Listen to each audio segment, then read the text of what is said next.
Bon, comme ça, vous referez. Oui, bah, bien sûr. Je sais pas pourquoi, Michael, je te crois pas.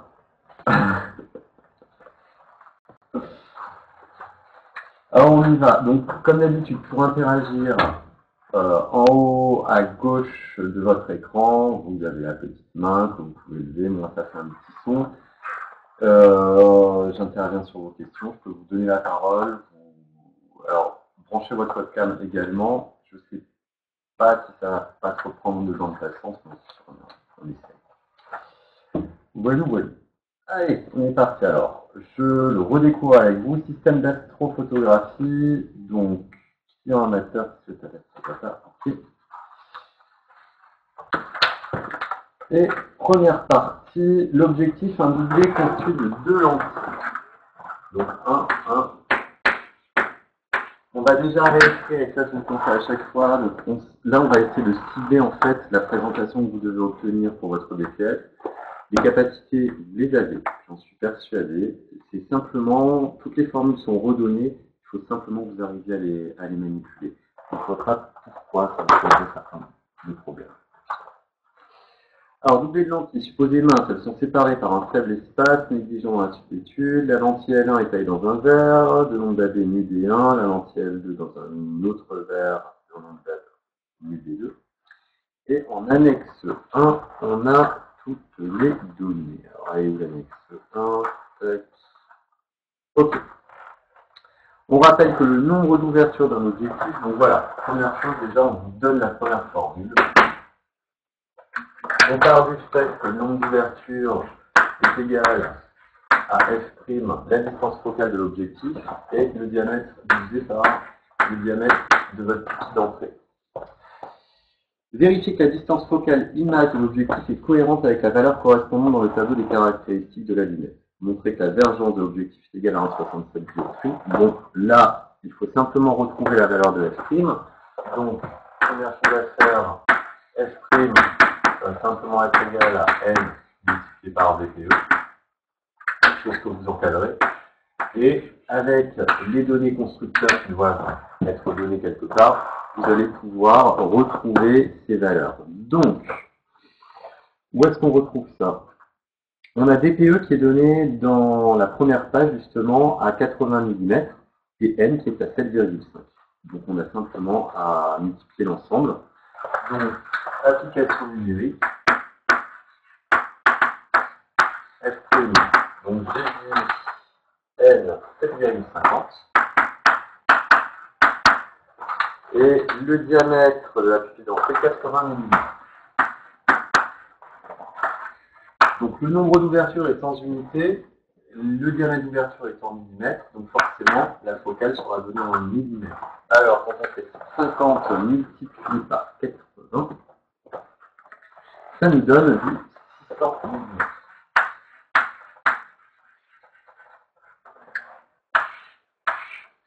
La question était de vérifier si c'est cohérent dans le tableau des caractéristiques de la lunette. Alors, il y a où ce tableau caractéristique de la lunette? Oui, distance focale image à 600 mm. Valeur cohérente. Cette valeur est cohérente.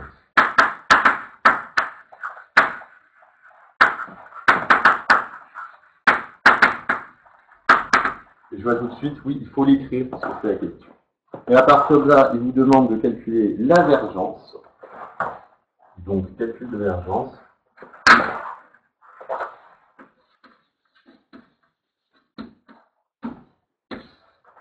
Ça, vous savez, la vergence, c'est l'inverse de la distance focale. Donc, à votre résultat, application numérique tout de suite après. G est égal à 1 sur 600. Il faut convertir en mètres. Donc, 600 mm, 600, 10 moins 3 mètres. Et quand on calcule,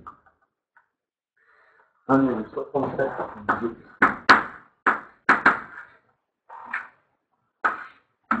Pour ce genre de questions, je pense que ça ne pose pas de problème. Oui, mais on refait. Quand on ferait tout le sujet net. Parce qu'il y a aussi des questions que je n'avais pas mises dedans. Donc c'est tout le début et au moins ça vous remet un peu dans le bain. 1, 1, 2, étude de la dispersion. Pour ça, là, en plus, on peut aller un peu plus vite. 1, 1, 2, étude de la dispersion.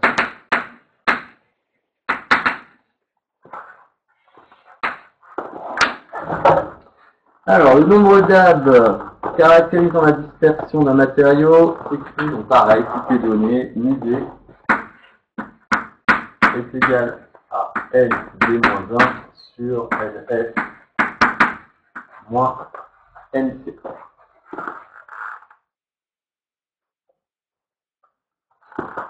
Ah, Clément, il écoute, même. Alors, 3 indices correspondent à 3 longueurs d'onde différentes. 1, 2, 1. 1, 1, 2, 1. Après avoir cherché et noté les indices NDNF et NC dans l'annexe 1 pour le matériau SFL SPL 53, vérifié par le calcul que, bon, alors ce qu'on vous demande, c'est simplement de trouver dans le tableau les 3 valeurs. Donc vous les indiquez de façon à part. Et c'est SFL 53. SFL 53. Là. Donc on a ND 1,43 8,75, 1,43 8,75, NF 1,44 1,95 et NC 1,43 7,3. Ok, et ensuite on n'a plus qu'à vérifier la valeur de 95 pour le nombre d'AB. Donc on remplace. L'idée est égale à 1,43 8,5 moins 1 divisé par NF 1,44 1,95 moins NC 1,43 7,3. On calcule. Alors, pourquoi c'est important de quand même faire le calcul? Parce que là, vous pourriez me dire, on va vérifier que c'est égal à 95. C'est sûr qu'on va trouver 95. Il y a certains sujets dans lesquels vous pouvez trouver une toute petite variation, 95,1, 94,9.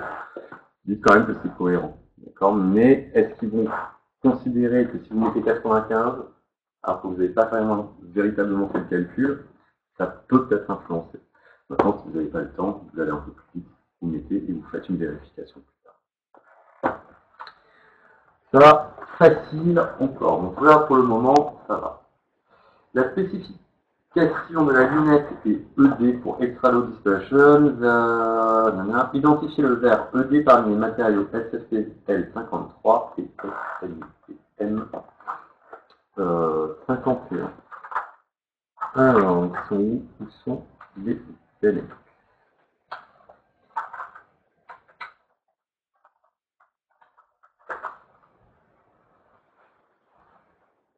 Alors, là, tout de suite, on peut le voir, en fait, pour répondre à cette question, ce que l'on veut, c'est vraiment comprendre le terme verre à faible dispersion. Donc, pour avoir une faible dispersion, il faut que le nombre d'AB soit grand. Si on voulait une grande dispersion, il faut que le nombre d'AB soit petit. Donc là, on regarde entre les deux matériaux qu'on a. Le SNBM51 a un nombre d'AB de 44,3, l'autre de 95. Donc on va prendre, pour avoir une faible dispersion, le matériau SFPL53. Donc, on va résoudre ça.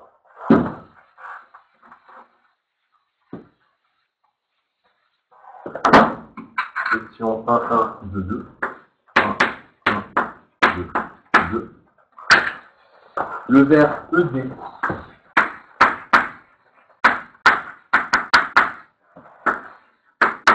est dans SFPL 53.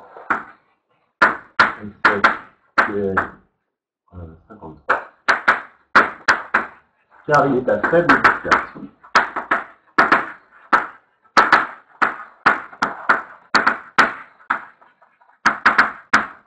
Donc, son nombre DAB doit être le plus élevé possible, le plus grand possible.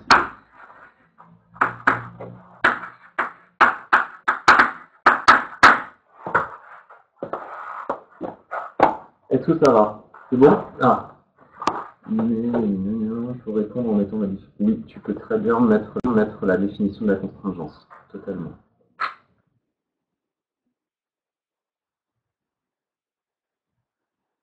Non. Cassandra, n'oublie pas, si tu veux que je puisse voir ta question, lève avec la petite icône en haut à gauche pour que je puisse entendre tes questions. D'accord, n'hésitez pas. Qualité de l'image, vous voyez bien, parce que je sais que ce matin j'ai eu quelques problèmes avec un cours de seconde. Super. Cool.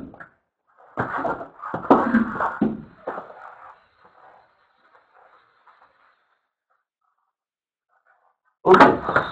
Alors, question d'après. 1.1.3. L'étude optique de l'objectif conduit à écrire le système d'équations suivant. Donc on va réécrire. Donc 1.1.3. On a V est égal à V1 plus V2. Alors, cette équation, elle vient du fait qu'on a un doublet de lentilles qui sont accolées. Donc, la divergence totale du doublet, c'est la somme des divergences. Si ce n'est pas accolé, je vous rappelle, on rajoute le terme moins EV1 sur V2. Et si on pouvait mettre aussi un petit indice entre les deux lentilles, il y aurait ça. Là, ce n'est pas le cas. Donc, on a ce système d'équation. Et ensuite, la deuxième qui nous est donnée, c'est V2 V. Je renote exactement ce qu'ils ont noté. Ça me paraît un peu bizarre, mais bon. V2. Ça.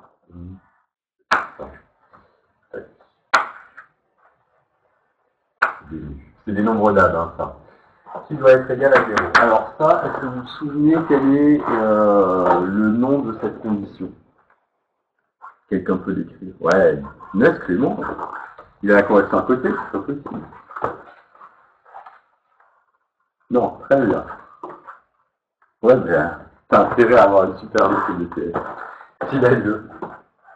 Donc très bien, ça c'est la condition d'achromaticité pour un doublet à côté. Donc on a ces deux conditions.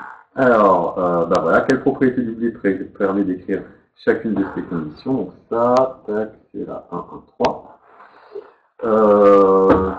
Donc première équation, le doublet est accolé. Accolé. Et pour la deuxième condition, le doublet est achromatique.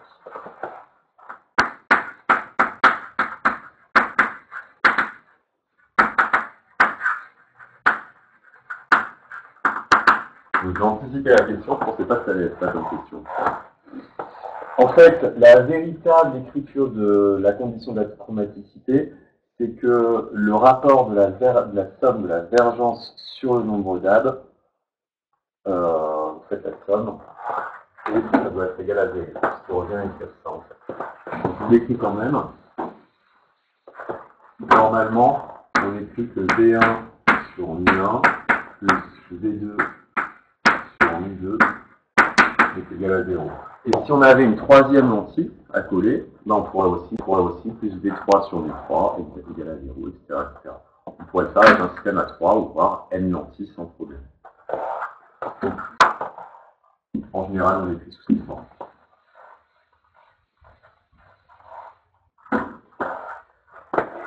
Alors, et donc, calculer V1 et V2. Ah, enfin, on a des équations. Un peu de calcul.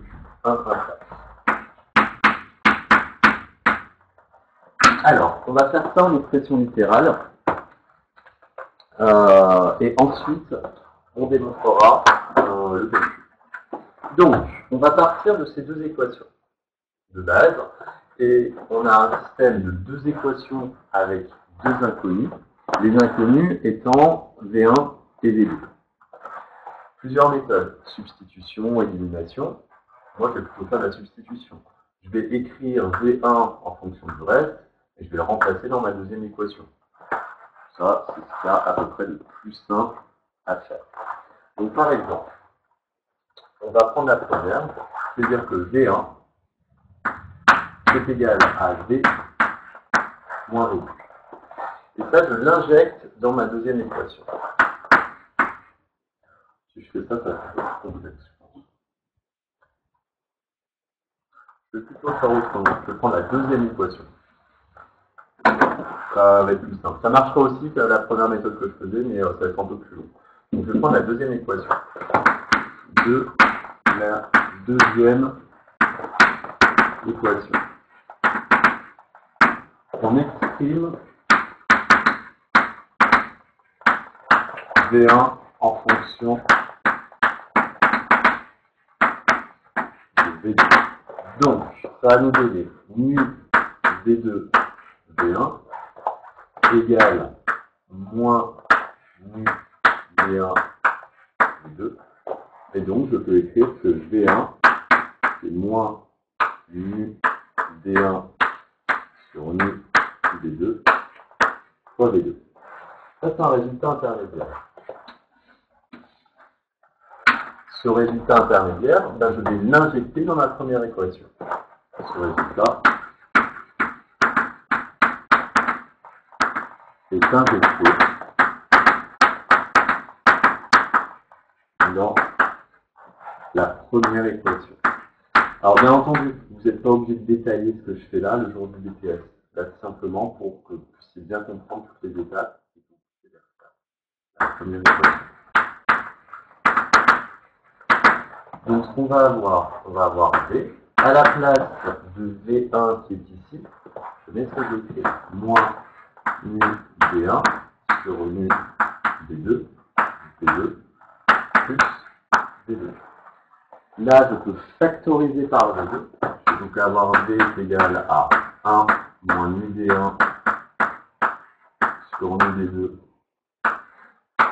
de tout fois V2. Ce qui me permet d'extraire V2 en fonction des nombres d'Abbe et de la divergence de mon système en entier, que je connais puisqu'on fait.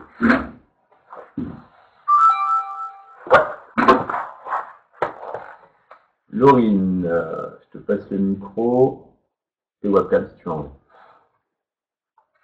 Tu peux te connecter.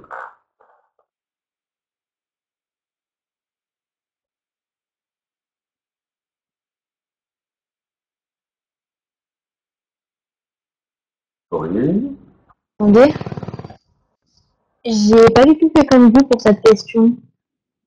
tu n'as pas quoi? J'ai pas du tout fait comme vous. Après, est-ce que tu as fait comment? T'es passé par... t'as exprimé V2 au lieu de En V1? fait, moi, j'ai dit que V1 c'est égal à V moins V2. Non. Et ensuite, j'ai fait VD2 fois, du coup, j'ai remplacé V1 plus VD1 fois V2 égale 0. Ça marche aussi. Ça marche, c'est exactement pas. C'est la même méthode, sauf que toi, tu as utilisé la première équation que tu as injectée dans la deuxième. Moi, j'ai pris la deuxième équation que j'ai injectée dans la première. Et normalement, tu trouves le même résultat. C'est bon? Ouais. Laurine, Oui. c'est tout bon? Oui, c'est bon. Ok. Merci. Alors, par contre, une fois que vous avez levé la main, il faut rebaisser la main, sinon je crois que les autres, vous ne pouvez pas le faire. On continue. Donc oui, méthode de Laurine, totalement possible et correcte aussi.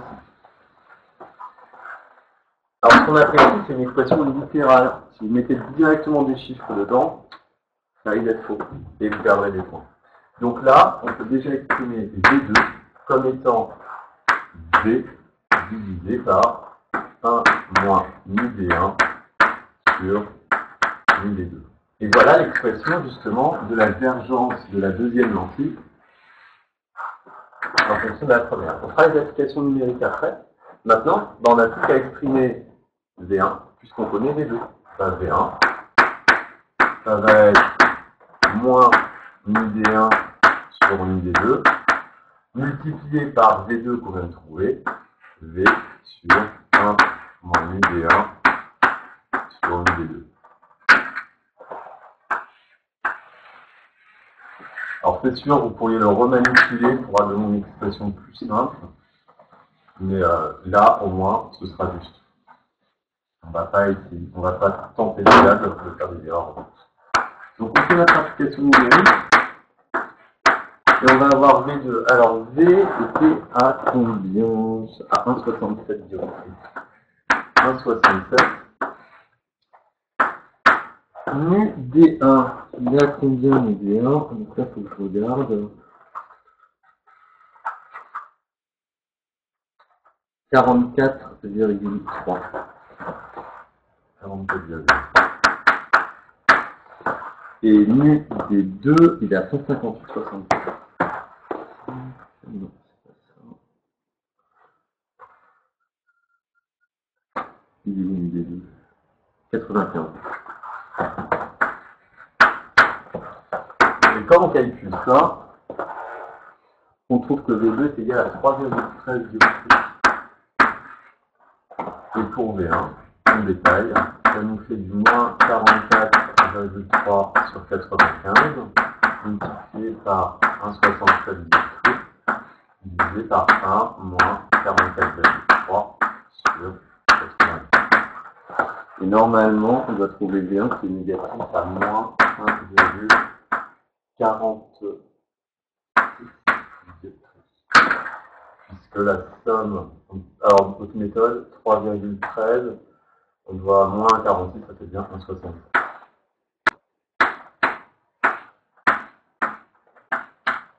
Voilà pour les divergences. Alors ça, c'est une question qui compte pour beaucoup de points, hors coefficient.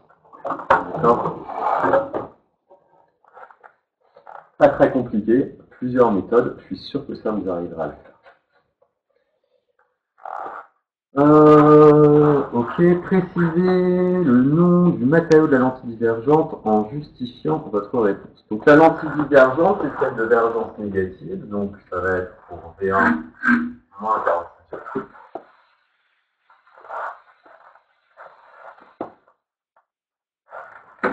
Ça va, si je vais trop vite, vous me le dites, hein, vous faites stop pour ralentir. C'est vrai qu'il n'y a pas d'interaction directe, c'est un peu difficile. Donc. Alors,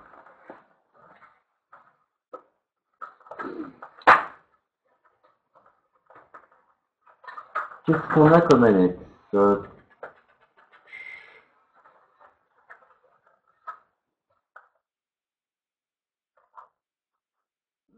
Donc, qu'est-ce qu'on va dire?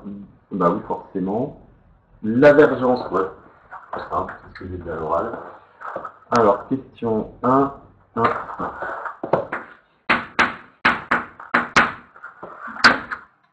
La lentille, comment il pose la question? La lentille divergente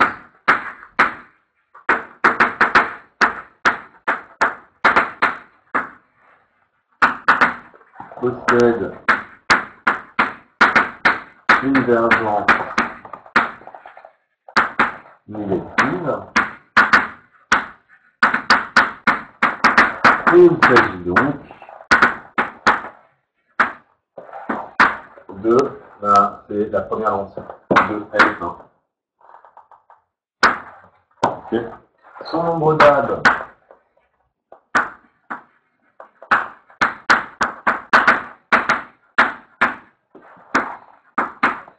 nu1, nu-D1, c'était 44, et nu-D1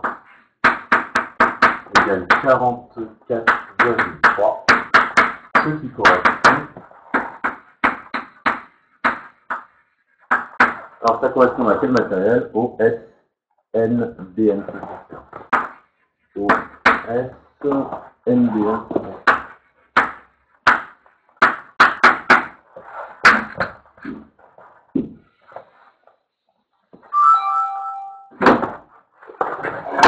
Laurine, je te redonne la parole. Hop, là tu peux.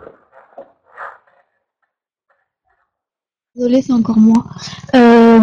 Est-ce qu'on est obligé de marquer, on peut juste marquer le matériau?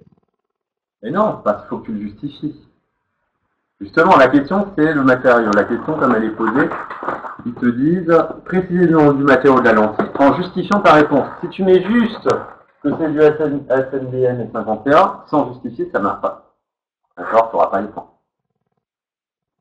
Parce que moi, j'ai juste dit parce que sa vergence était négative et du coup, bah, c'était ce matériau. Parce que la lentille L1 est divergente. Bah, voilà, c'est bien ça. Parce que la lentille, tu veux savoir la lentille divergente. La lentille divergente, bah forcément, elle a une vergence négative. Comme sa vergence est négative, bah, c'est associé à la lentille L1. On m'a calculé avant. Ok.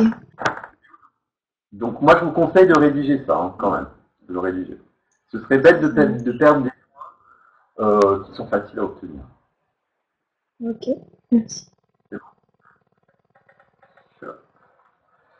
On n'oublie pas de dire le sujet. C'est nickel. Ensuite, limite de résolution liée à la diffraction. Donc là, ça c'est en rapport avec ce que le dernier chapitre.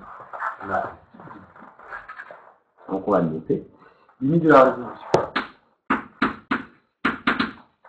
Limite de la résolution à cause de la diffraction.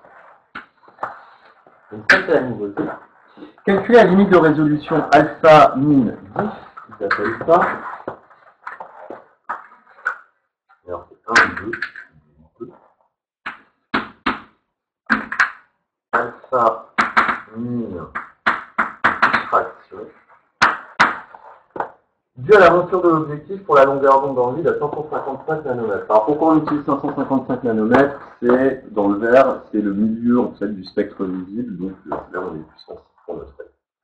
Et on vous donne encore la formule, donc très bien, vous n'avez même pas la connaître. Je vous conseille quand même que votre calculette la connaisse, on ne sait jamais. DPE. Voilà. On cherche dans les docs, c'est juste une application numérique à faire. Vous allez dire que alpha min dû à la diffraction, ce sera 1,22 fois 555 qu'il faut convertir en mètres. Voilà l'erreur que vous pouvez faire. On trouve le diamètre de la pupille d'entrée dans les notes à 80 mm. 80,010-3, parce qu'il faut également le convertir en mètres. Ce qui nous permet d'avoir alpha min diff. Alors je calcule.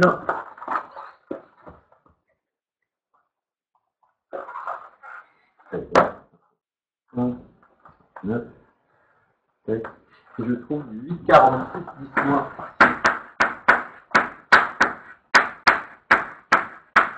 Radian. Donc les angles sont exprimés en radians, pas en degrés. Quand vous les calculez avec les formules, vous obtenez des radians. Et après, vous les convertissez en degrés, ben, vous utilisez le fait que pi, c'est pareil que 180 degrés, ou 2 pi, c'est 360 degrés. Voilà pour la partie 1. Donc, ça va être un peu de diffraction à l'intérieur. On repasse maintenant sur la partie, on passe sur la partie 2, où là, on va vraiment avoir le système à étudier dans son intégralité. Est-ce que vous avez des questions sur la partie 1?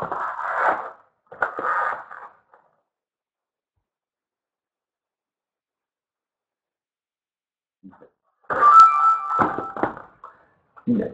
Hop. Micro ouvert.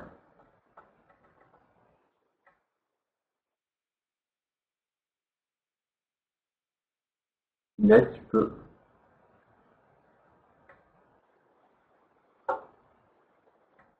Oui, non. Vous m'entendez? Ouais, ça y est. Ok, vous n'avez pas activé le micro. Moi, c'est juste une question là. Je sais pas, vous avez levé au combien au carré à 555? 10 moins 9 moins 5? 550, 155, 10 moins 9. Merci, c'est juste ça.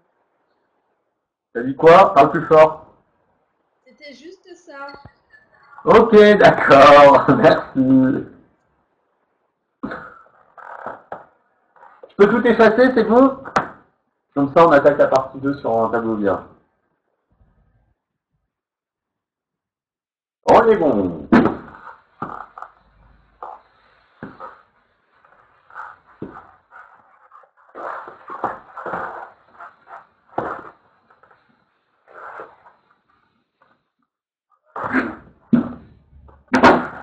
Alors, partie 2. Dans la suite du sujet, l'objectif sera modélisé par ses plans principaux objets et images, ainsi que par ses foyers objets et images, et on considérera un interstice HH' de 5 mm. Sachant que l'objectif est considéré comme un infini, précisez la position du capteur par rapport à l'objectif. Donc, 2, 1. Vous le mettez. Si l'objet est à l'infini,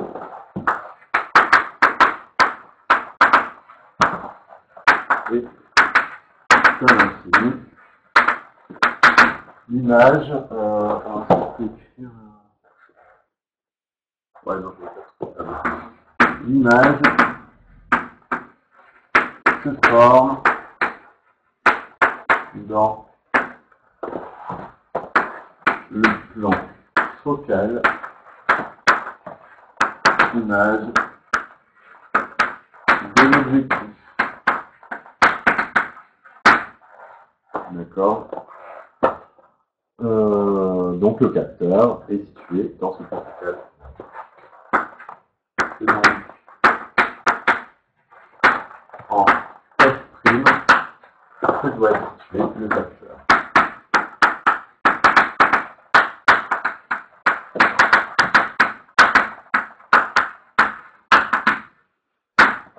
Bam.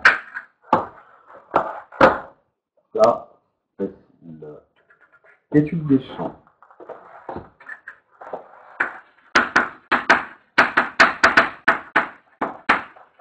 Donc à tous les coups, il va y avoir des schémas à faire, c'est pour ça que j'ai pris tout le tableau. 2. On veut s'assurer que le capteur est intégralement compris dans le champ de pleine lumière. On considère que l'extrémité du tube du diaphragme d'ouverture, on a son diamètre. L'autre extrémité du tube, l'adaptateur d'accessoires, qui est un diaphragme de champ, on donne son diamètre. On a T1 qui a 100 mm devant le plan principal objet. Donc HT1 moins 100 mm et l'espace de travail et l'espace image. Donc on va tout faire dans l'espace image. Ok. Alors, est-ce qu'on a un schéma déjà qui est un peu donné ou rien du tout? Étude du champ de pleine lumière dans le plan image. Ok. Donc le mieux déjà c'est de faire un schéma pour essayer de comprendre ce qui se passe. Alors je reprends ce qu'on avait au tout début. Donc, tout départ, on a justement l'extrémité T1, qui nous est montré, noyau de mise au point, extrémité T2, donc c'est un système d'astronomie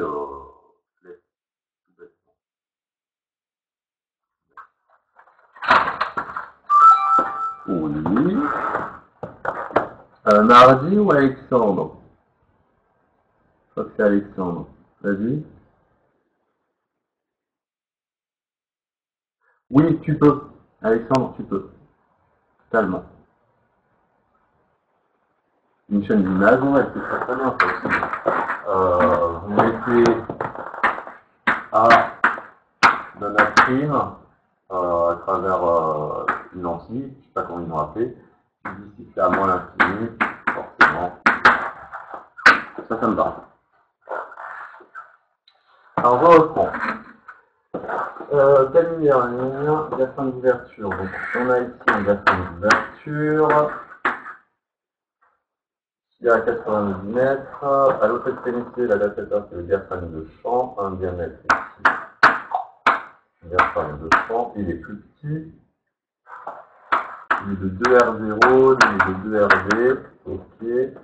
L'extrémité T1, c'est à 100 mm devant le plan principal objet. Donc là, on a H. Et ça, c'est T1. Là, on a T2. Voilà les indications qu'on a. D'accord. HH' il est à 5 mm, donc H' il est là. et montrer que F'(T2), donc théoriquement on doit avoir F et F' doit être en double de ce style. Ah non. F', d'après ce qu'on a F'(T2) qui est négatif, donc on va montrer qu'il est pas ici. Alors comment on va faire? Bah, il faut, là c'est simplement du shell, il faut arriver à exprimer F'(T2) de la bonne façon. Donc pour ça, question 2, 1, le calcul de F'(T2). Ah non, F'(T2).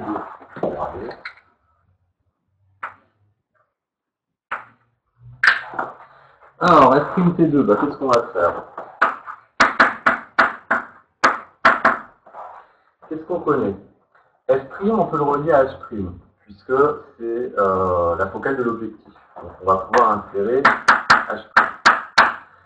H'(T2), on l'a pas. Par contre, on a H. Ça, on le connaît. Donc, on peut dire que c'est H'(H). Et ensuite, je crois qu'on a une information entre H et T1 qui nous est donnée, qui est de moins 100 mm. Donc, on peut dire H, T1. Et en plus, on connaît, je crois, la longueur du tube T1, T2. Elle doit être donnée quelque part dans les données. Oui, longueur du tube T1, T2. Donc, sur la première page, la dernière donnée tout en bas, 597 mm. Donc, on la connaît. Donc, plus T1, T2. Donc voilà comment vous avez calculé ce F'(T2). Application numérique. F'(T2). On n'a plus qu'à trouver toutes les valeurs. Alors, F'(H'). Ça, c'est moins la distance focale de ce qu'on avait avant. Et elle valait combien? C'est moins F'. Moins F', qui valait quoi? Qui valait 600 mm. Moins 600. H', c'est moins 100. HT1, c'est moins 100. Et T1, T2, c'est ce que j'ai dit tout à l'heure. 597. Plus 597. Donc on a moins 700, 597, ça fait 103, 103 et 5, 100. F'(T2) est égal à moins 108.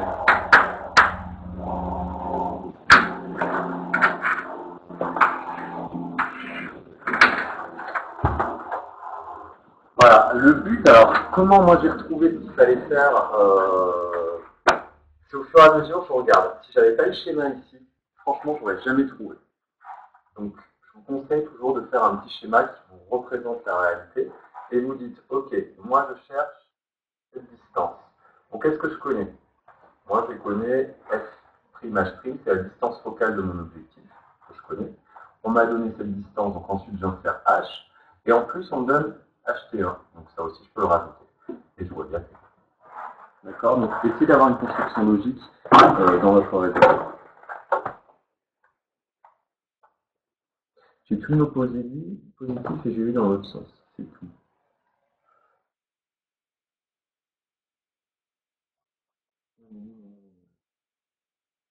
Ouais, mais si vous ne justifiez pas par une expression littérale, ça ne marchera pas. D'accord, toujours justifié par une expression littérale. Ma connexion est bonne, il n'y a pas de souci. Donc, en tout cas, pour le moment, ça marche. 2. Montrer que la position de la petite sortie image par l'objectif est telle que F'(TS) est de moins 720 mm et que son rayon RPS est à 48 mm. Alors là, je vais avoir besoin d'un peu plus de place, donc je vais déjà effacer le haut du tableau. Et on va voir comment vous allez réfléchir à ce genre de problème. C'est toujours la même chose.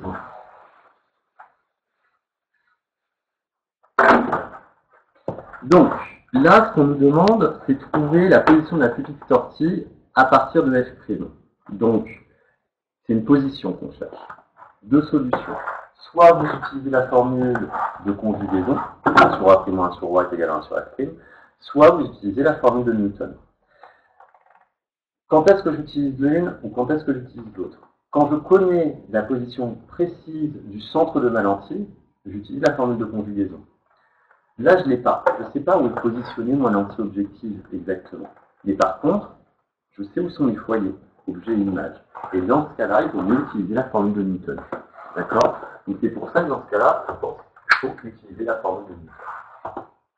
Donc 2, 2, 2.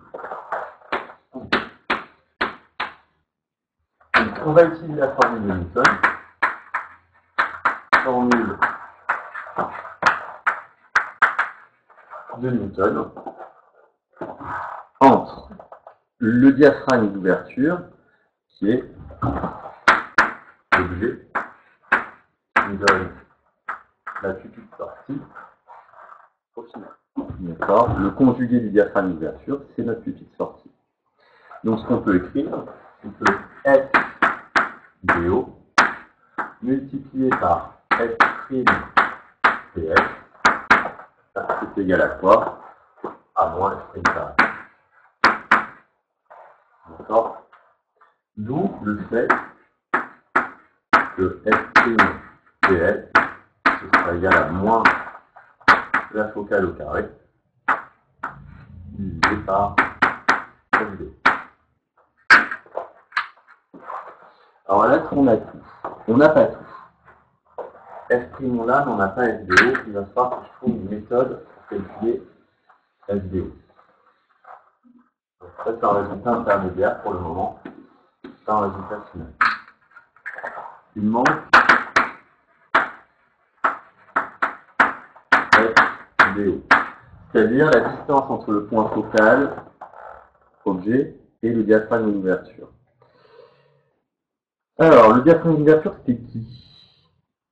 C'est l'extrémité du tube T1. Donc, ce qu'on peut dire, c'est que FDO, c'est pareil que F. Et qu'est-ce qu'on connaît? Nous, on connaît F. Alors, qu'est-ce qu'on nous avait donné? Qu'est-ce qu'on connaît? On ne connaît pas grand-chose.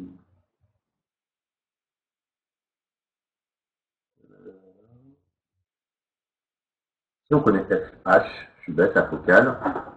Donc, on peut dire que c'est FH, et H, c'est 1 qui nous est donné. C'est ça. Et FH, c'est la focale. Donc, ça fait focale plus H1 qui nous est donné. Donc, au final, H' et F, c'est égal à moins F' au carré, divisé par F' plus H'.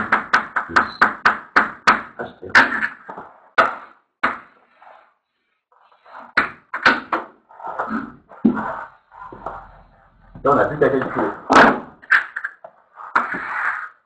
L'application numérique. Ça arrive. Alors, ça commence par qui? Alexandre.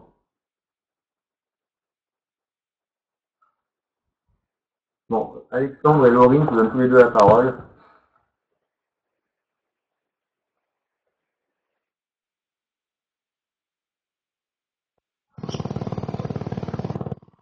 Allô? Oui. Vous m'entendez? Oui, je t'entends. Ça bug vachement. On est tous en décalé et du coup c'est compliqué à suivre. Alors, décalé. Je vais arrêter ma webcam et je vais relancer la webcam. Ok? Ouais, parce que là du coup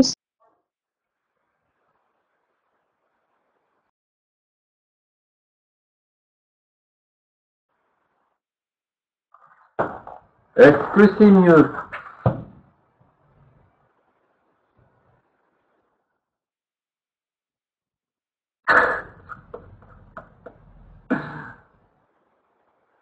Ça va ou pas là? C'est décalé ou pas?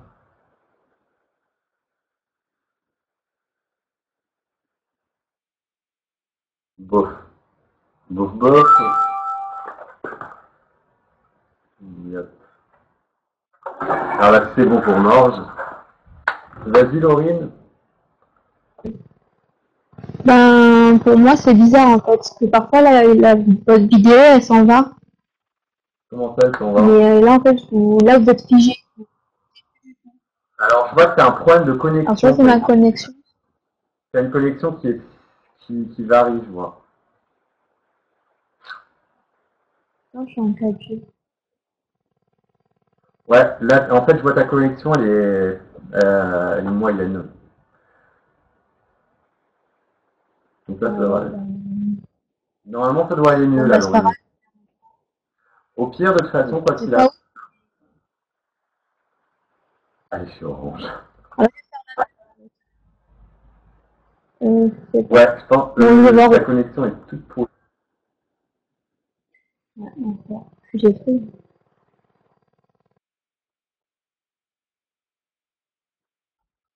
De toute façon, quoi qu'il arrive après, le cours, pareil, je vous envoie le lien qu'il y aura sur YouTube, de façon à ce que ce soit bien fluide, etc. Okay. Allez, on continue. Il est quelle heure? Ah ouais, quand même. Donc j'en étais où? S''TS, donc moins S', ça nous fait du moins... Attends, je me suis pas trompé quelque part, mais... Non. Donc ça c'est moins 600 au carré sur 600 et HT1 il vaut moins 100. On a S', qui vaut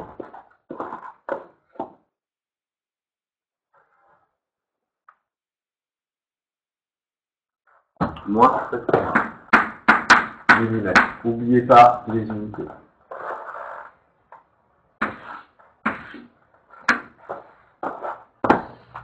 Ok, ensuite, que son rayon RTS est égal à 48 mm. Alors, pour le rayon, on va utiliser le grandissement. D'accord. Grandissement de la formule de Newton. Formule de Newton.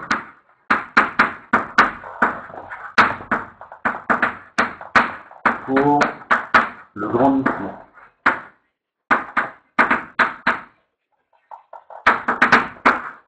Alors, ça vous dit quoi? Ça vous dit que c'est égal à moins S sur SA, ou c'est égal à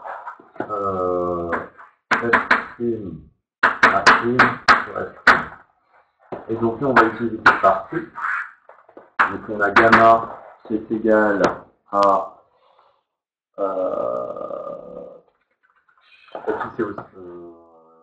c'est le rayon de la petite sortie sur le rayon du diaphragme d'ouverture, ce qui va être égal à moins S sur S.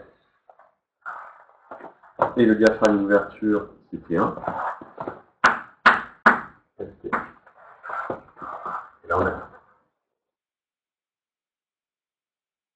Bah, en fait, ST1, tu m'en sers plusieurs fois, donc autant le calculer de suite. Donc c'est égal à 500 mm.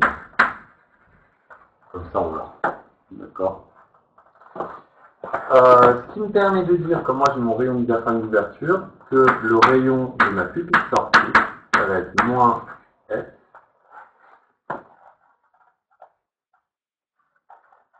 C'est-à-dire S', puisque S c'est moins S', sur ST1, multiplié par le rayon du diaphragme d'ouverture. Et on calcule.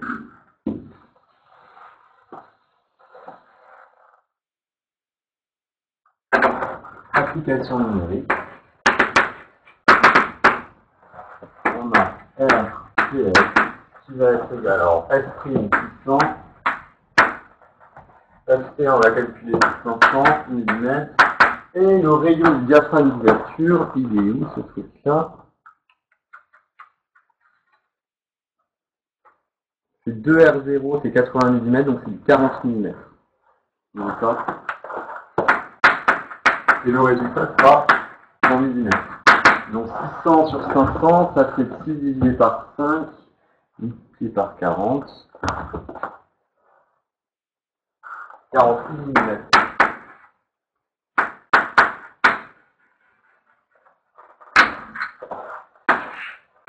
Donc le rayon d'appui est sorti de 48 mm.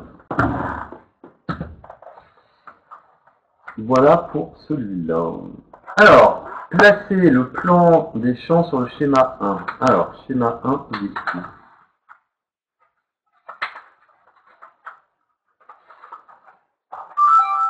Ouais.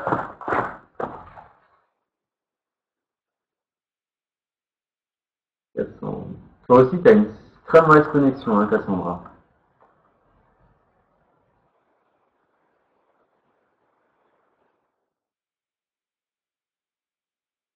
Tu peux prendre la parole, Cassandra. À part si vous voulez cuisiner avec mes grands-parents. Ah ouais. Allô, Cassandra.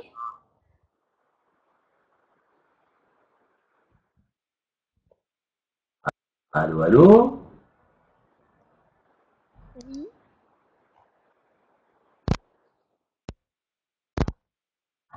Allô. Oui. Ça y est, je t'entends.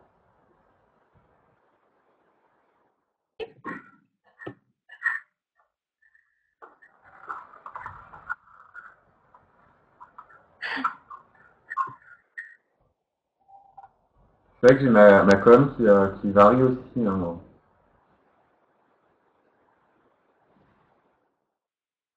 Je suis perdu, la cause, ça claque trop, et pourtant j'ai mis. Je coupe.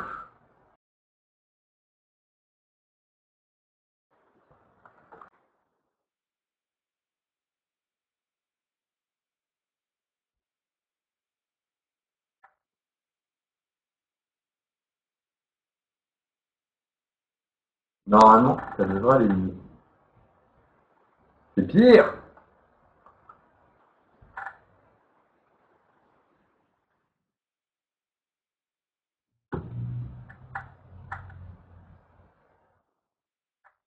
Là, ça va. J'ai changé un paramètre de vidéo. Je vais essayer de baisser un peu la résolution de la vidéo. Peut-être que ça vous aidera un peu. Alors, paramètres multimédia.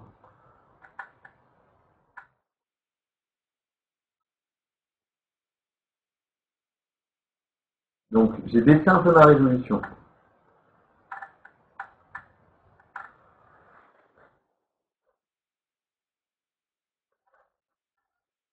C'est saccadé ou pas?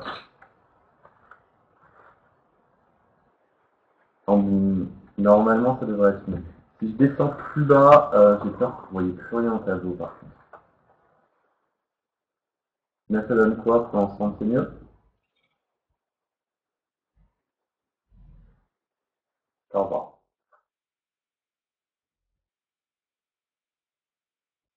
Alors on continue. On a pris grandissement. RTS, oui, mais il faut que tu le prouves.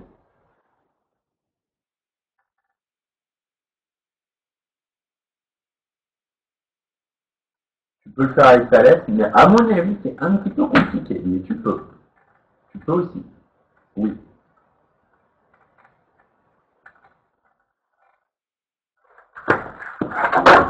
J'ai fait le reste.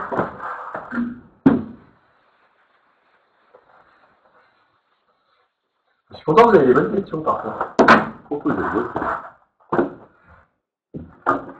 alors, document réponse, c'était lequel il va falloir que je redessine. Génial. Est-ce que je peux tout effacer? Comme ça, on va faire un tableau plus rapide avec une... Ouais.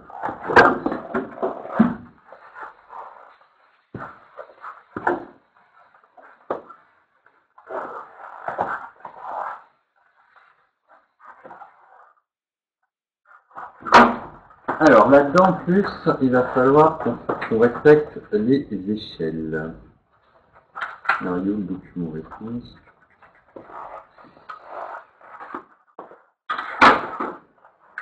Donc une échelle axiale de 1/5, une échelle transversale de 1/2. Donc ça c'est sûr, le jour du DTS, pour vous, les schémas sont très remplis, c'est quand même vachement plus rapide. Ça y a rien à dire. Donc là, on va mettre notre pupille de sortie, des pointillés.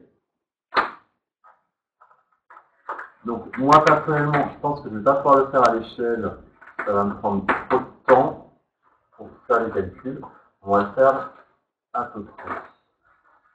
Donc, on va faire un truc là, moi je mets 20, 30, ok.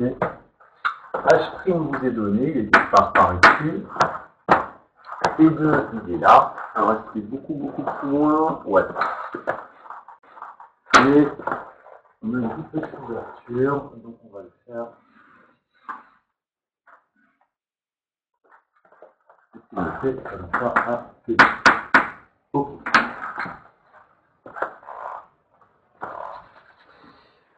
La question, c'était quoi? Placer le plan des champs sur le schéma. Donc, où est le plan des champs? On avait calculé T2, on sait que le champ image est ici. Sur F', je suis d'accord. Alexandre, tu veux la parole?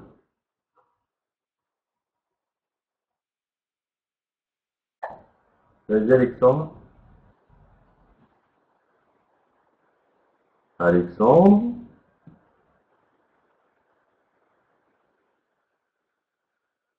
Bon, tu as raison, c'est sur F'.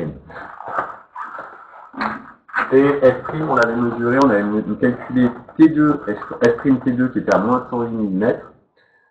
Donc T2 F', là, donc là vous devez mettre un truc de 108 mm. En échelle, 1/5. D'accord?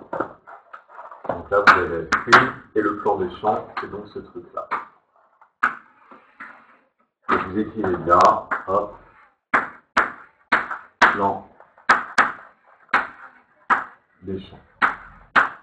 C'est bon? Mais pour la question d'avant, c'est quoi la question d'avant?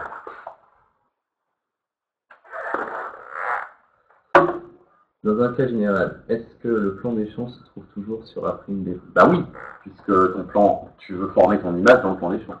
D'accord? C'est le champ image. Donc oui.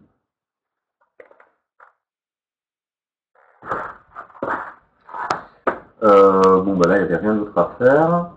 Sur ce même schéma, représenter le rayon R'PL du champ de pleine lumière et déterminer graphiquement sa valeur. Alors là, ça va être plus galère.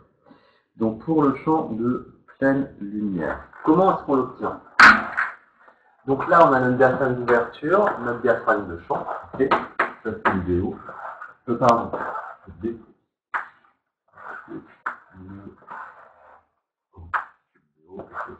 Puisqu'on est dans le plan image, hein, je vous rappelle. Donc c'est vrai que dans le plan image, le diaphragme d'ouverture, c'est la petite sortie. Donc ce que l'on fait, on va tracer bord à bord. Je vais faire un peu plus long, c'est chiant. De toute façon, parce qu'on a un peu de visibilité. Là, hop.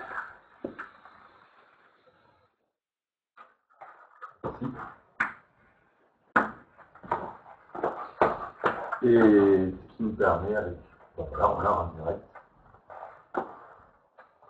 Donc ça, c'est le bord du champ de la lumière dans l'espace image. Okay. Et le rayon que l'on cherche, c'est ce-là, R' et L. Voilà. Alors, graphiquement, théoriquement, donc, moi, je n'ai pas les bonnes mesures là. Donc, ce que vous devez faire quand on vous demande de le faire graphiquement, vous mesurez à la règle, ok, ici. Donc, vous allez avoir une mesure en centimètres ou en millimètres à mesurer à la règle.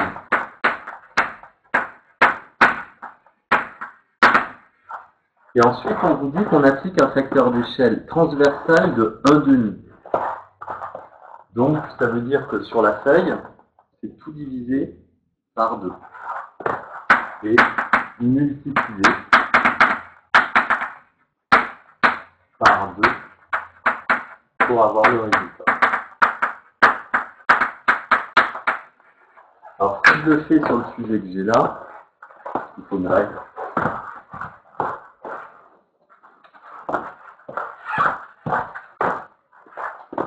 Hop. Et que je mesure. Donc, je vais tracer mon trait.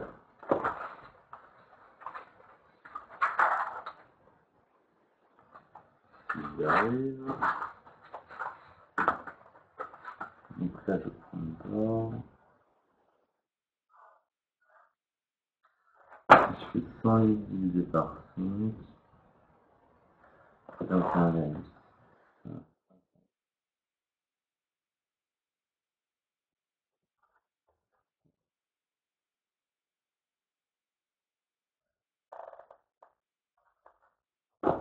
j'aurai à peu près 6 mm sur la feuille. Sur la feuille, ça fait 6 mm, donc ça fait du 12 mm pour mon rayon du champ de lumière. D'accord? Ah non, pas 1 à 2 mm. Ah oui, vous pouvez avoir une marge d'erreur, ça fait 10 mm, voilà, donc c'est bon.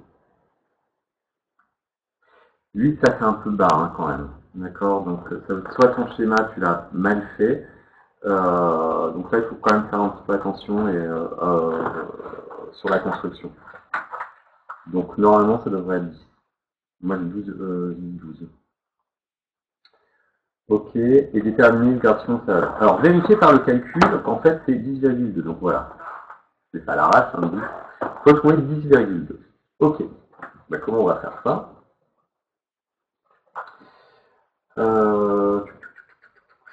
Alors, là, c'est du Thalès.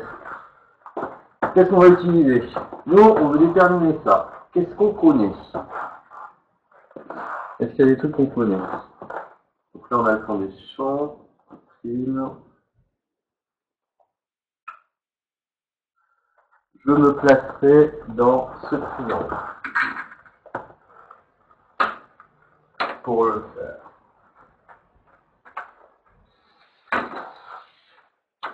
Moi, je me placerai là-dedans. D'accord? On peut se placer en dessous si c'est possible. Mais avant. D'accord? Alors, 5 mm, Inès, c'est si tu mesures sur la feuille. Si tu multiplies par 2, tu as bien tes 10 mm, donc c'est totalement juste. N'oublie pas que tu as une échelle axiale qui a un facteur 1,5. Il faut que tu multiplies par 2 les choses.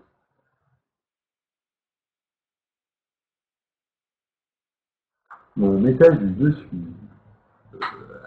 Il doit y avoir une marge d'erreur. Oui, ça toujours une marge d'erreur. C'est passé, c'est du 0,5 avec échelle 1,5. Oui, je suis OK. Ça me va. Tout juste. Alors, qu'est-ce qu'on connaît là-dessus? Donc, ça, je vais dire, on va faire comme donc ça, c'est notre sortie. On connaît le rayon. Ici, on a RPS. Ici, on a R2C. Alors, qu'est-ce qu'on va faire? Nous, on cherche R''PL. Oui. Oui, alors attends, déjà je vais le faire. Je vais faire grand, petit sur grand. Ou grand sur petit. On va plutôt faire grand sur petit comme ça pour le numérateur. Donc le grand, c'est RPS moins R''PL que je cherche. Sur le petit, c'est RPS moins RDC. Et donc c'est égal au grand sur le petit. Le grand, c'est PS F'. En pas besoin de faire des congrès algébriques ici. Sur le petit, PS T2. Et normalement, on connaît tout. Donc à partir de là, vous faites passer le dénominateur de l'autre côté. Vous dites que vous avez RPS moins R''PL qu'on cherche, qui est égal à PS F' sur PS T2, multiplié par RPS moins le rayon du diaphragme de champ, qui nous permet, alors je passe juste cette partie pour pouvoir écrire que R'PL, ça va être RPS, le rayon de la flux de sortie, moins cette expression, moins PS F' sur PS T2 fois RPS moins RDC.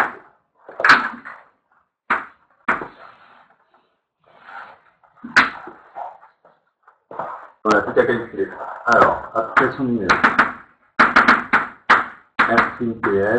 Alors, RPS niveau. Question 222, 48 mm. PS F'. Si on les a calculés, c'est là où ça se forme. Question 2222, 720. PS T2, ça, on l'a aussi calculé, 612. RPS 48. Et le rayon du diaphragme de champ qui vaut combien?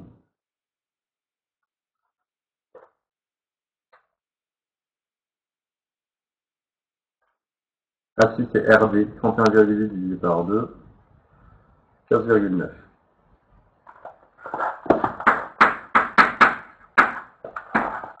Et quand on calcule, espérons que l'on trouve la bonne valeur de 10,2 mm. D'accord. Voilà ce que l'on peut avoir. En utilisant les caractéristiques du capteur en annexe 2, vérifiez qu'il est entièrement et uniformément éclairé.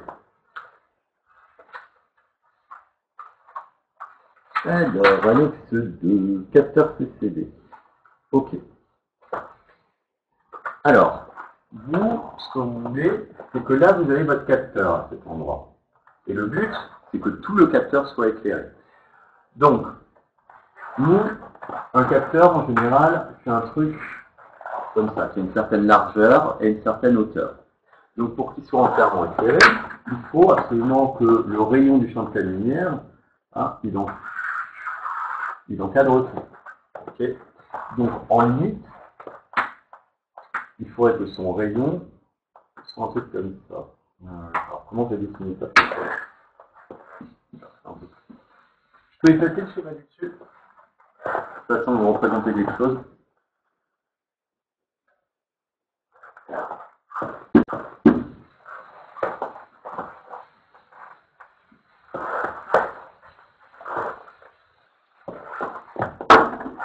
Donc, comme je disais, on a, d'après l'annexe 2, on a un capteur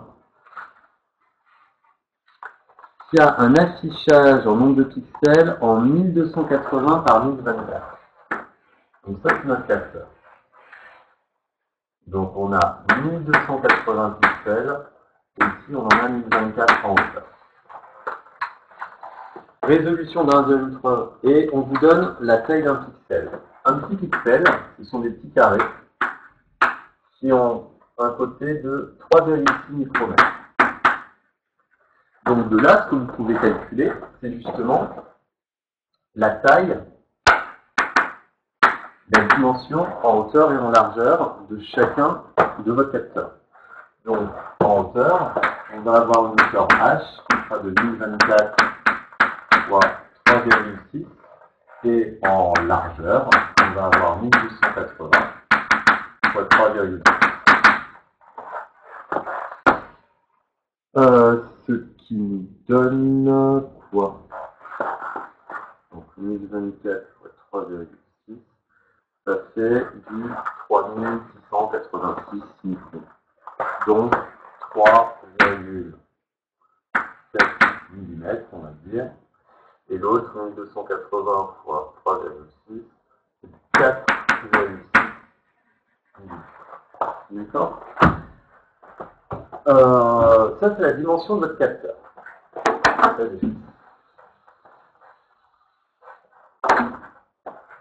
Donc votre capteur, il est comme ça, en largeur 4,6 mm en hauteur 3,7 mm. Le but, c'est qu'on arrive à avoir un cercle. Ah, je ne m'attends pas. Ça marche.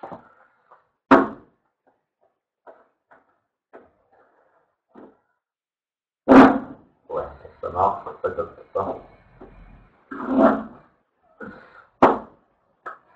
C'est mieux que rien. Voilà.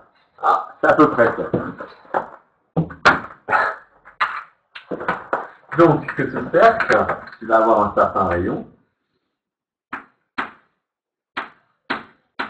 R'TL, pardon. Donc, si R'TL est au moins égal à la demi-diagonale de notre capteur, alors il sera entièrement éclairé. Donc, il faut qu'on calcule ce R'TL. Mais comment on va faire? R'TL, on va prendre ce petit carré, ou alors on va dire que là on a 2 fois la diagonale du cube, 2 fois la diagonale, le tout au carré, va être égal à 3,7 au carré, 4,6 au carré. Pythagore. Chose qu'on calcule. 3,7 fois 3,7, on fait 13,69, 4,6 fois 4,6, 21,16, plus 13,69. Ça me fait 34,85. Donc j'ai 2 fois la diagonale, c'est égal à la racine carrée de 34,85. Quand on prend la racine carrée de ce truc, ça fait 5,9.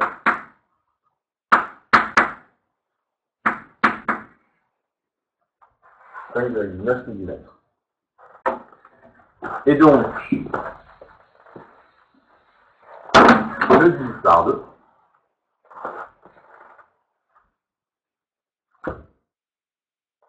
Non, ça suffit en fait.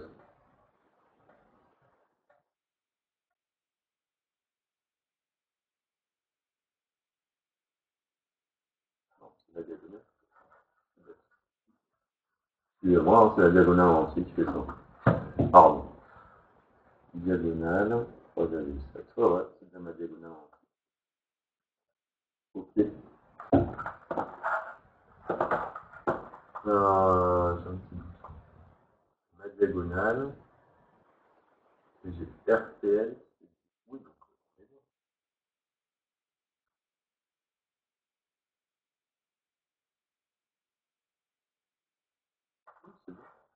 On a bien que la diagonale,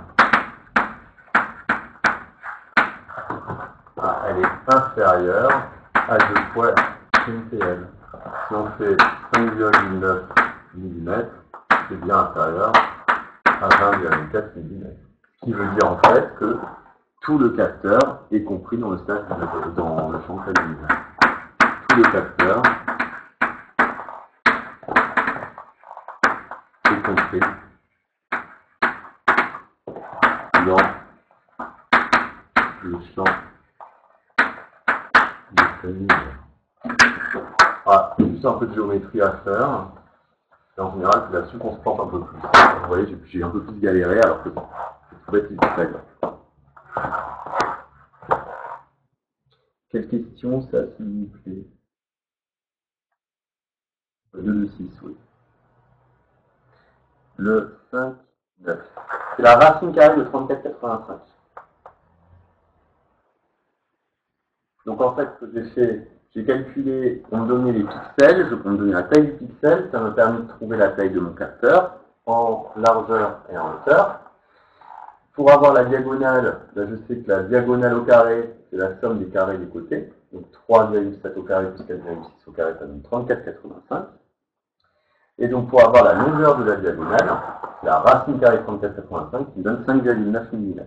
Donc je sais que cette diagonale, elle fait 5,9 mm. Et maintenant, mon rayon de champ de pleine lumière, lui, il valait 10,2. Donc, Si je fais 2 fois 10,2, je suis à 20,4, donc ça veut dire qu'il éclaire très très bien mon capteur. Et même plus mon capteur reflète plus grand. Qu'est-ce qu'il a fait, Guidir?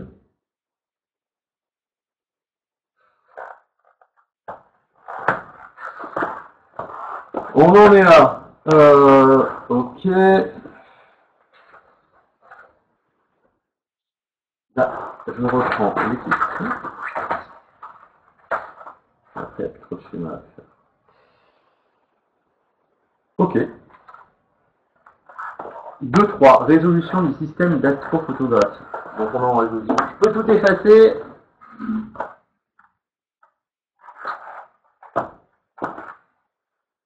Non, j'attends. On finit la partie 2 et lundi on fera la partie 3. D'accord, qui est de la polarisation et de l'interférence. Et je vous lancerai aussi un autre sujet qu'on bosse.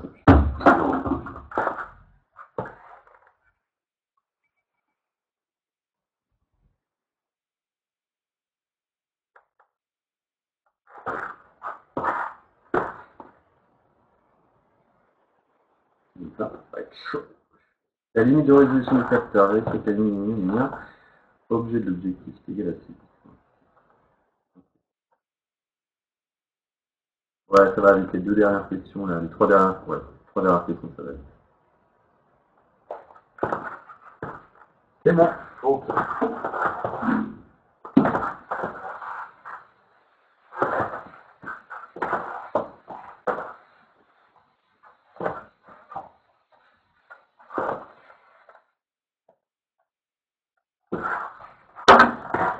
Alors, résolution du système astrophotographique.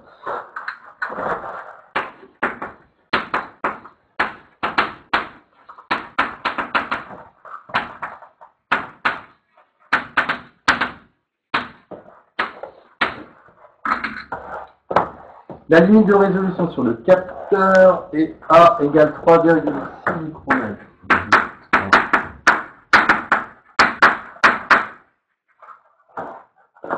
A'. Vérifiez que la limite de résolution liée au capteur dans l'espace objet, alpha min 4, est égale à 610-6 radians. Qu'est-ce qu'on fait?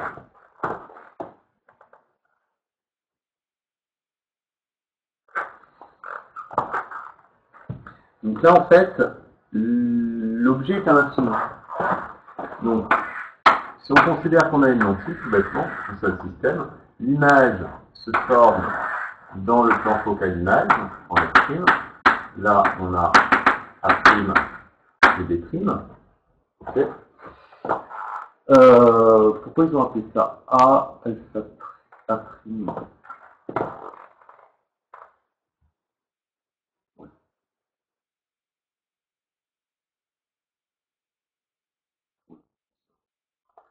Donc, ici on a F', et nous ce qui nous intéresse, c'est justement de calculer cet angle, qui est, qu'ils ont appris alpha min.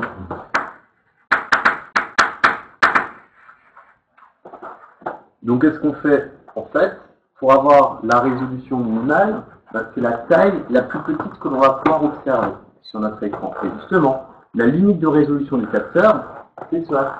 On ne peut pas voir des objets qui sont plus petits que 3,6 micromètres. Donc à la place de A', B', je vais utiliser A'. Petit A'. Et quelle relation on utilise? Le fait que tangente de alpha min 10, ça va être donc la taille de mon image, A', sur le côté adjacent, S'. D'accord? Et on n'a plus qu'à calculer. Donc alpha min 10, ça va être la tangente de A' 3,6 en micromètres, donc 10,6. S', c'était 600, il me semble, du mètre, donc 600, 10, moins 3. Donc on va avoir alpha min de la distraction qui va être égal, où est mon téléphone?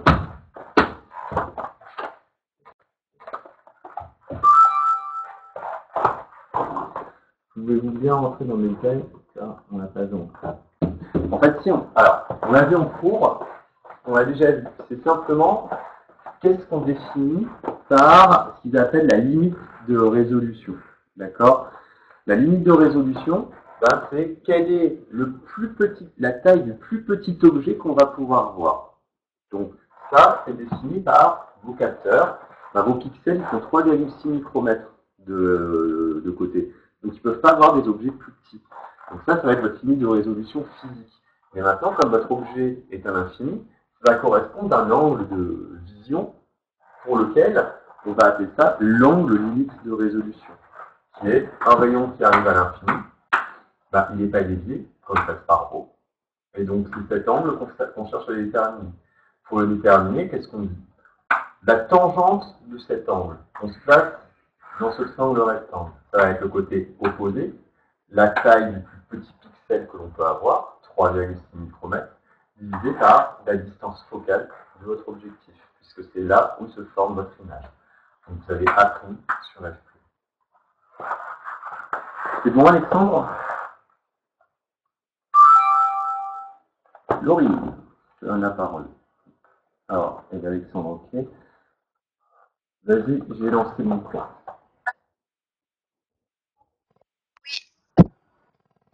Là, ça va mieux. Allô? Oui, je t'entends. Ça c'est mieux. Moi, pour cette question, j'ai pas fait ça, mais j'ai trouvé le même résultat. J'ai pris le calcul qu'on avait fait précédemment avec 1,22 fois, moi j'ai mis 3,6 sur DPE. Ouais, ça n'a rien à voir. C'est pas tu vas trouver le même résultat, je pense, mais ça n'a rien à voir en fait. Et si je tombe à 5,99, donc 6. Alors, Ou alors j'ai eu un coup de chance. Ouais. Attends, faut juste que je le retrouve.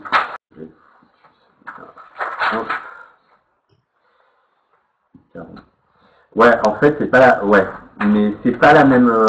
Tu peux pas utiliser cette formule. Pourquoi? Parce que c'est pas le même phénomène physique. Ça, c'est l'autre, c'est dû à la diffraction, alors que là, c'est dû à la diffusion, à la taille même de tes capteurs, donc qui ne sont pas diffractés par tes éléments. Donc ça, tu peux pas le voir de la même façon. Alors, 2 secondes, il y a quelqu'un. Question. Je sais que c'est un bonheur, là. Oui, je fais 4. On m'a pris, puis moi, je vous joue, hein. Non. Tu peux m'ouvrir à... Je n'ai pas ton numéro. Ben, vous savez, moi, il n'y a pas de problème, c'est un bonheur. Moi, tu me téléphones, puis tu l'enlèves. Je veux le voir. Je sais que ça arrive de bonheur, et tu pourrais pas. De temps en temps. Donc, il n'y a pas de problème, tu me dis, comme tu l'enlèves, il donne mon téléphone, puis moi, je suis là, puis moi, je joue. Super, merci beaucoup. Okay. Si tu connais bien le bas, ça dit quoi? Non, maintenant, ça y est, on est ici. Parce que c'est le rien, mais il était en bas. Avant, oui, mais attends, je retourne. Il est en bas, il est encore. Si vous dites quelqu'un en bas, comme ça.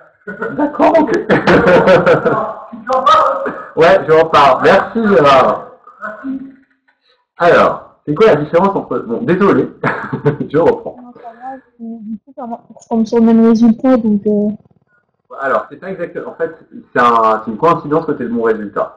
Donc, la différence entre ces deux formules. L'autre, c'est dû à un phénomène... La première qu'on a utilisée, c'est un phénomène de diffraction.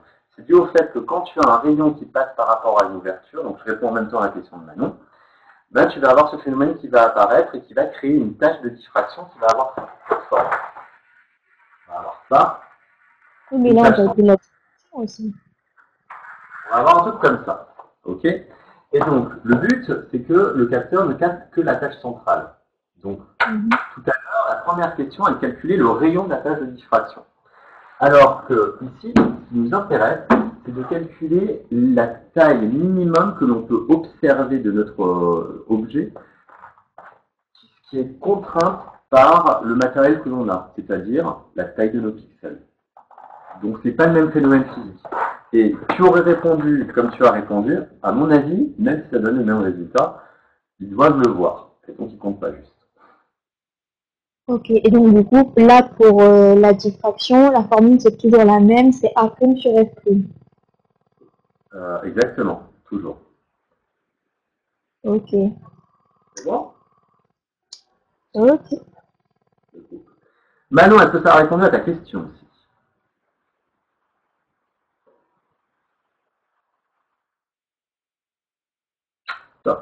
Allez, on se finit là-dessus. Donc, j'étais en train de faire mon calcul. Bien. Et j'avais 6,6 radios. Et justement, c'est là maintenant qu'il vous demande, on rappelle que la limite de résolution est de 846-10-6. Est-ce que c'est la diffraction ou le capteur qui limite la résolution? Et ça revient exactement à la question que vous m'avez posée avant. Est-ce que l'appareil, il est limité par des considérations de physique, d'optique physique pure, la diffraction, ou par des considérations technologiques qui sont la taille de nos capteurs? Ben là, on compare. On a, c'est pour la question 2, 3, 2. Si on compare, on a alpha min diffraction qui est plus grand que... pardon, pourquoi je l'ai appelé ça c'est capteur, pardon. Pour ça, moi, je vous perds depuis tout à l'heure. Ça fait 4. Je vais au capteur. Excusez-moi. L'habitude. Donc, alpha min diffraction est supérieur à alpha min du capteur. Et donc, en fait, eh bien, ce phénomène de diffraction qui est plus important, donc c'est la diffraction qui limite la résolution. Comme le phénomène de diffraction est plus important que la taille des capteurs, bah, c'est lui qui va limiter. Donc ça ne sert à rien d'essayer d'améliorer notre instrument de mesure avec des capteurs plus petits, des pixels encore plus petits, avec une meilleure résolution. Ça ne servira strictement à rien, parce que quoi qu'il arrive, on sera limité par le phénomène de diffraction. Donc il faudrait, avant d'améliorer les capteurs, trouver une méthode pour améliorer ce phénomène de diffraction, pour éviter ce phénomène de diffraction. D'accord?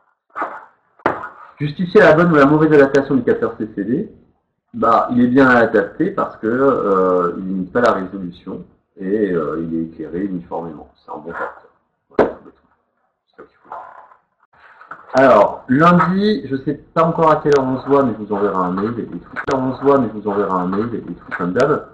Où je vous donnerai, on fera la partie 3. C'est important parce que c'est de la polarisation. Ce qu'on a vu, c'est pour ça que je voulais absolument faire ce sujet. Et je vous enverrai aussi par mail le sujet d'avant. Cassandra, je te donne la parole.